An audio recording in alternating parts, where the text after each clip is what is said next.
The question is, if you get a cloth dripping wet without gravity and you wring it out, what's going to happen? What will happen to a wrung out cloth? So, and I had to use equipment that was here on board the space station. We may have the coolest washcloths ever here on the space station. I'm going to show you. Here's one of our washcloths. And it's compacted. It's put down into this little tiny hockey puck so that it saves space. But when you open up a hockey puck and you pull out your washcloth, this is the one I'm going to use for the experiment today. And so when you open up your hockey puck and turn it into a washcloth, it was compressed in a great big vise somewhere. Okay, so here's my washcloth, like a magic trick. And now I'm going to get this soaking wet, and then we're going to see what will happen when we wring it out.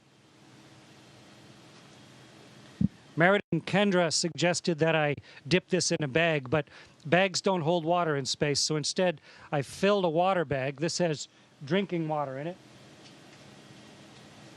And I'm going to squirt a bunch of water into this washcloth.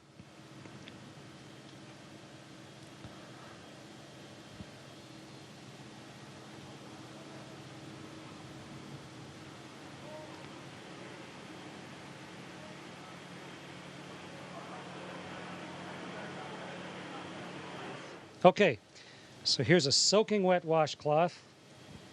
Get the microphone so you can hear me while I'm talking. And now let's start wringing it out. It's really wet.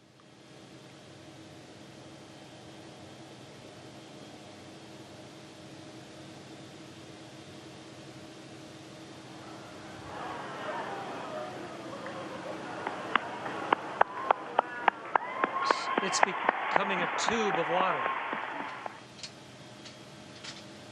The water's all over my hands, in fact. It wrings out of the cloth into my hands. And if I let go of the cloth carefully,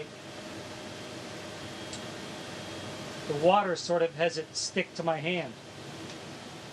Okay, so the experiment worked beautifully. And the answer to the question is, the water squeezes out of the cloth, and then because of the surface tension of the water, it actually runs along the surface of the cloth and then up into my hand, almost like you had Jell-O on your hands or gel on your hand, and it'll just stay there. Wonderful moisturizer on my hands. And the cloth doesn't really unravel itself. It just stays there floating like a dog's chew toy, soaking wet. Great experiment, worked perfectly. Meredith and Kendra, congratulations. Great idea.